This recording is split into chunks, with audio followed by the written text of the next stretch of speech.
Yo, halo guys, balik lagi nih sama Mimin ya. Karena di sini Mimin lagi jenuh dengan alur ceritanya Jang Tesan. Apalagi setelah si Lierin mengkhianati Jang Tesan.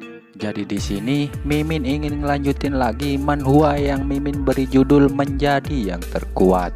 Ya biar di channel Mimin update-nya nggak satu manhwa aja guys, ada yang buat gantian gitu. Jadi di sini Mimin update 2 manhwa gantian ya guys ya. Mungkin nanti juga bisa lebih. Oke, biar nggak berlama-lama lagi, tanpa basa-basi lagi, langsung saja mari kita mulai. Cerita dimulai. Setelah di part sebelumnya Lee Jae-in dan ibunya Yongsil diintai oleh polisi yang pernah dihajar Lee Jae-in sebelumnya. Di sini Lee Jae-in mengatakan pengalaman hidupnya.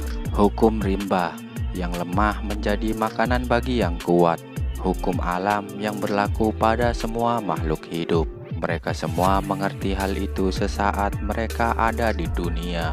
Namun ada kematian yang tak bisa ku mengerti. Mati agar makhluk lain tak kepanasan. Mati agar makhluk lain bisa menahan dinginnya cuaca. Mati untuk inovasi makhluk lainnya. Mati agar orang lain bisa menyimpan uang mereka. Beberapa ada yang mati agar bisa jadi dekorasi. Dan mati untuk kesenangan makhluk lainnya. Betapa menyedihkan, karena itulah aku. Lalu setelahnya scene pun berpindah ke 12 tahun kemudian. Terlihat di sini Lee Jae-in sedang mencari seafood di sungai. Dia memunguti satu persatu seafood yang bisa dimakan di sungai tersebut.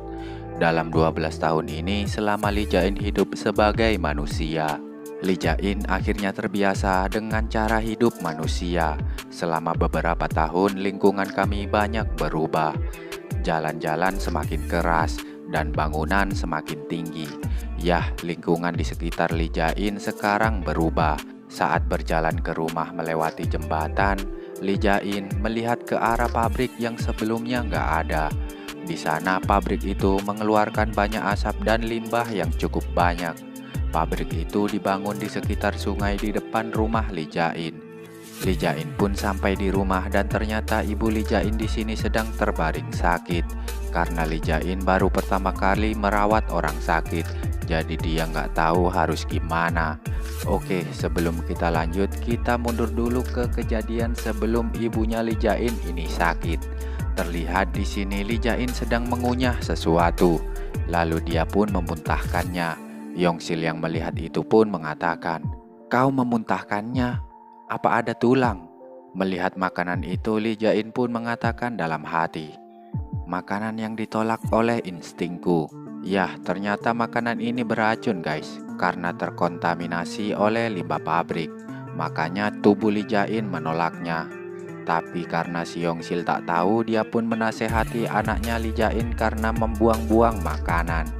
"Apa kamu tahu makanan ini bagus untuk kesehatanmu? Sudah ibu bilang, susah menangkapnya kan? Makanlah dan buka mulutmu," kata si Yongsil sembari ingin menyuapi Lee Jae-in. Lee Jae-in pun mengatakan, "Aku tidak mau." Yongsil pun terdiam dan dia pun sedikit terkejut melihat ekspresi anaknya itu yang tak mau ia suapi. "Kalau begitu nggak usah makan, biar ibu saja yang makan semuanya. Orang lain di luar sana berdoa agar bisa makan seperti ini. Jadi kalau kamu nggak mau, nggak usah makan, biar ibu saja yang menghabiskannya." Yongsil pun memakan makanan beracun itu yang terkena kontaminasi limbah dari pabrik. Lee Jae-in pun hanya ngeliatin ibunya makan dan berkata dalam hati, "Seharusnya aku menghentikan Yongsil waktu itu." Lalu waktu pun berpindah ke masa sekarang. Lee Jae-in di sini sedang merawat ibunya yang sakit karena keracunan makanan. Dia pun mengompres kepala ibunya. Yongsil pun tersadar dan melihat Lee Jae-in ada di depannya. Yongsil pun mencoba tersenyum di hadapan anaknya itu.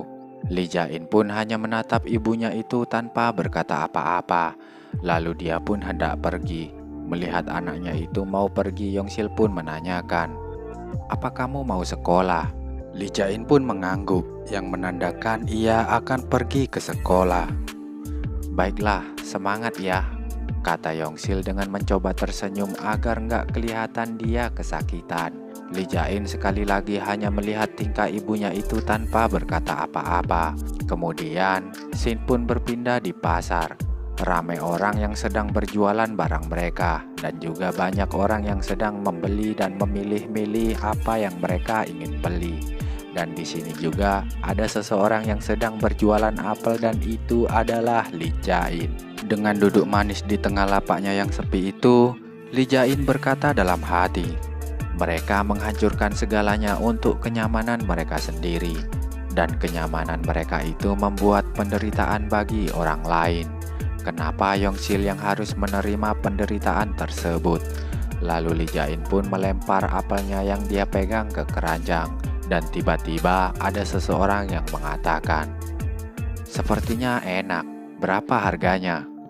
Li Jain pun menjawab, 10 won. "Mahalnya," kata orang ini sembari memakan apel tersebut. Semua orang itu unik. Masyarakat manusia memiliki hukum yang mempertahankan kedamaian untuk membatasi makhluk yang tak mengenal batas. Aku sudah melanggar batas yang seharusnya tak boleh dilakukan oleh seorang manusia, yaitu membunuh. "Apel ini enak," kata orang ini yang ternyata si detektif.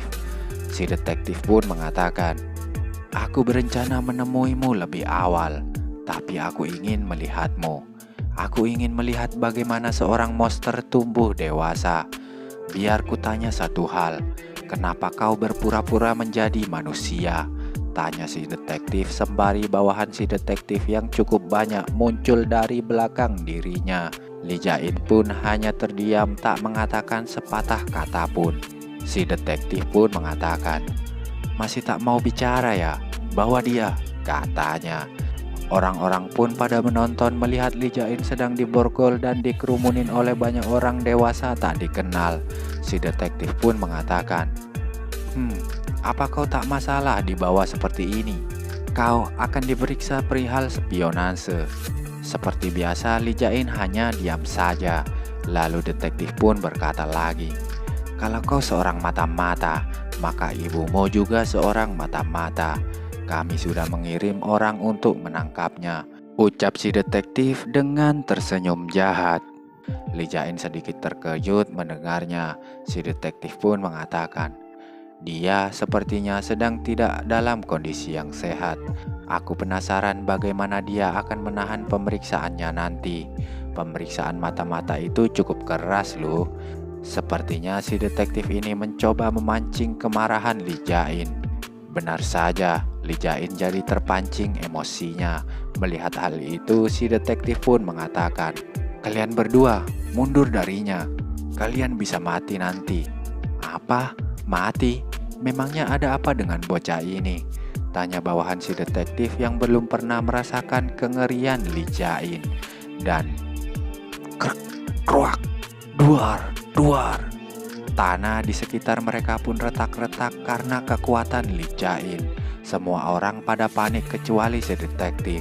Borgol pun juga sudah dihancurkan oleh Li Jain. Semua orang terkejut melihatnya, tapi si detektif malah sebaliknya.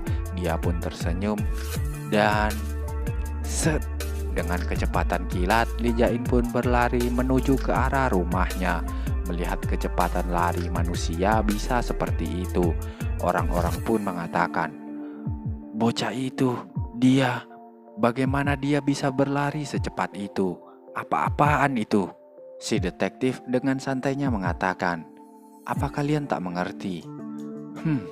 Dia itu monster," kata si detektif sembari melihat ke arah Li Jain yang sedang berlari sangat cepat semakin menjauh dari dirinya. Dalam hati Li Jain berkata, "Manusia yang memanggilku monster itu, dia meremehkanku. Aku bisa menjadi apapun."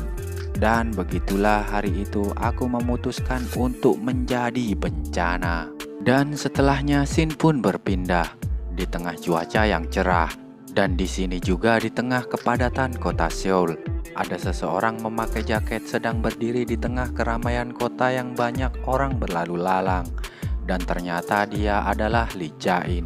Alasan manusia bisa menjadi penguasa dunia meski mereka lemah adalah bahasa. Tingkat komunikasi mereka yang luar biasa membuat mereka bisa menciptakan kelompok dan membangun peradaban lebih cepat dari spesies lain. Aku juga mengerti bahasa mereka. Aku takkan pernah lupa.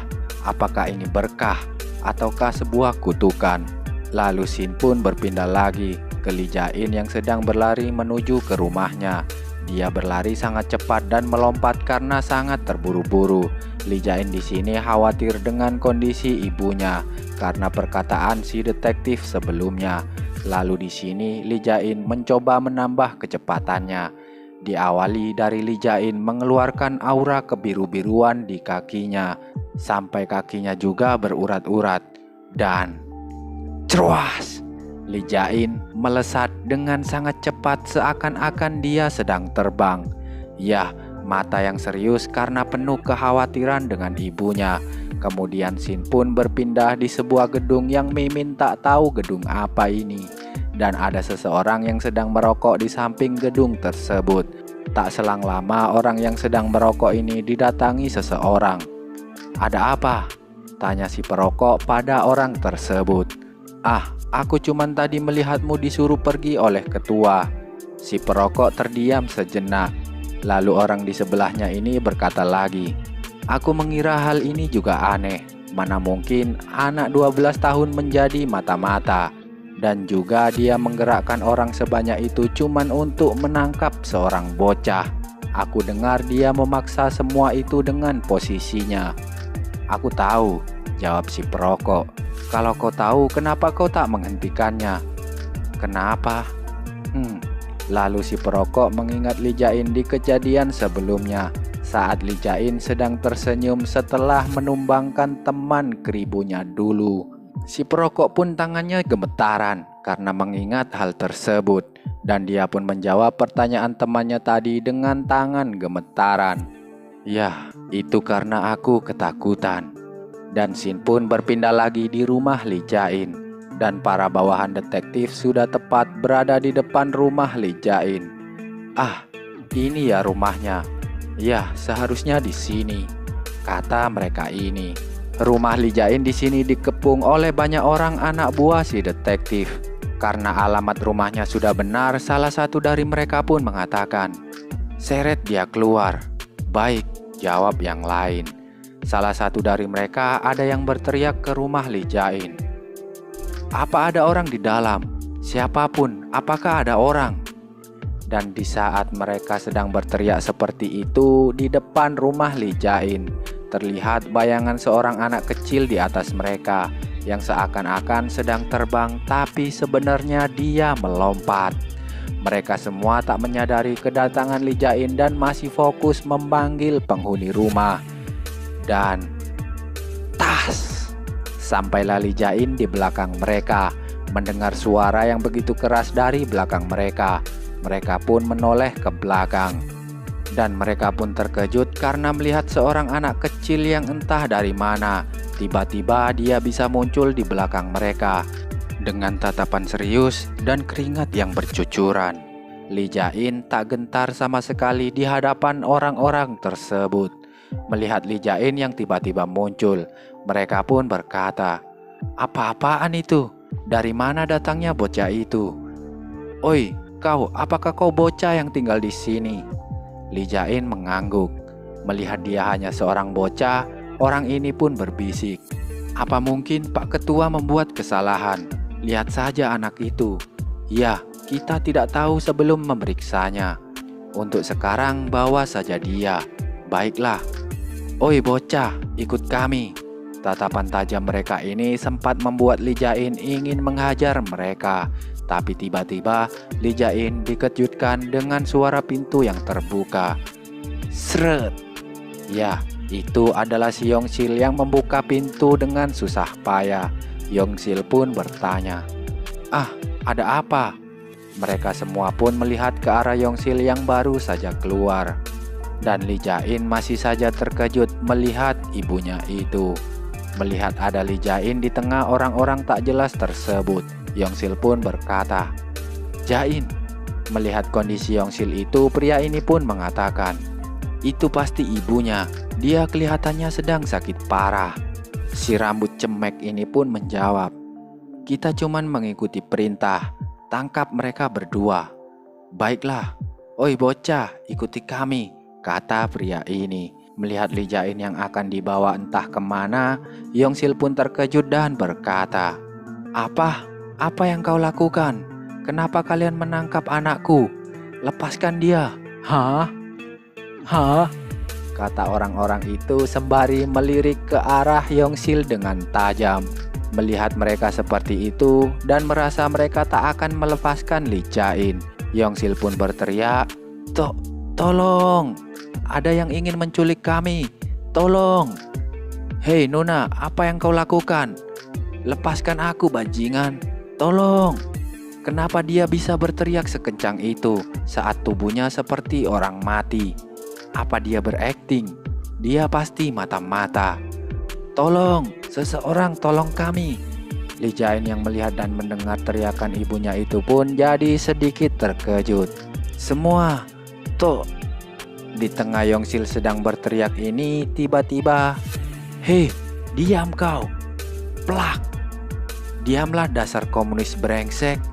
Yongsil pun di sini ditampar dengan sangat keras. Li Jain yang melihatnya sangat terkejut, matanya pun terbuka lebar, dan dia pun berkata dalam hati, "Bahasa manusia hampir bisa menjelaskan setiap situasi.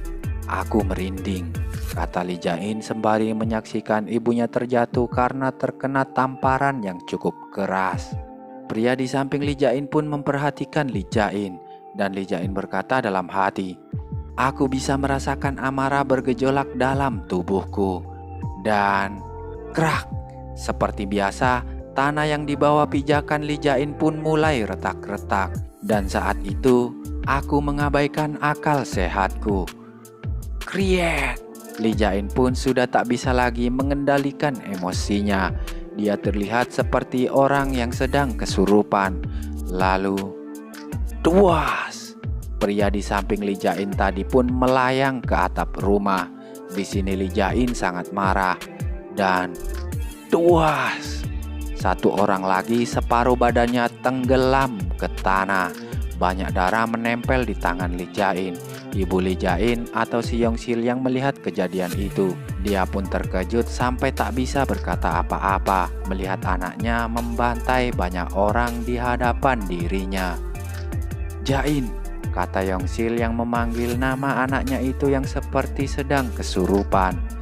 Li Jain pun menoleh dan Yongsil pun menangis, dan mereka pun saling melihat satu sama lain. "Lagi-lagi aku melakukannya," kata Li Jain dalam hati. Tak selang lama datanglah mobil jeep yang membawa banyak orang, dan ternyata itu adalah si detektif. Dia pun tertawa melihat kejadian yang ada di hadapannya. "Hahaha, bingo," katanya. Tapi kelihatannya rekan si detektif berbeda. Rekannya sampai berkeringat dingin karena melihat kengerian Li Jain membantai rekan-rekannya. Si detektif pun mengatakan kepada rekannya, "Apa aku bilang, dia ini monster. Monster? Jangan sungkan-sungkan padanya, atau kalian akan mati seperti mereka semua." Mendengar hal itu, Li Jain jadi kesal dan dia pun berkata dalam hati, seharusnya sebelum ia sempat melanjutkan perkataannya itu, tiba-tiba Yongsil berlari ke arahnya dan berhenti tepat di hadapan dirinya. Yongsil pun berteriak, "Aku yang membunuh mereka. Tangkap aku. Aku yang melakukannya. Aku yang membunuh mereka. Anakku tidak salah apa-apa. Ini semua salahku." Li Jain terkejut karena dia tak menduga ibunya akan membelanya seperti itu. Padahal dia sedang sakit parah. Si detektif dan rekan-rekannya terdiam mendengarkan teriakan si Yongsil itu. Melihat ibunya sedang berjuang keras melindungi dirinya, dalam hati Li Jain berkata, Yongsil yang bahkan tak punya energi untuk makan. Dia sekarang berteriak dan berlari seperti orang gila. "Kenapa?" kata Li Jain dalam hati. Dia pun terheran-heran dan dia pun mengingat perkataan ibunya waktu di taman bunga. "Kenapa kau berjuang?" Dengan tersenyum, Yongsil pun mengatakan, agar bisa melindungimu. Dek, hati Li Jain pun terasa sesak karena mengingatnya. Mengingat dan melihat ibunya sekarang sedang berjuang melindungi dirinya tanpa memperdulikan kesehatan Yongsil itu sendiri. Melihat semua itu membuat Li Jain menangis dan hatinya juga terasa sangat sakit, sesak, sulit untuk dijelaskan dengan kata-kata. Karena yang dirasakan Li Jain sekarang ini adalah kasih sayang seorang ibu. Dan setelahnya cerita pun bersambung.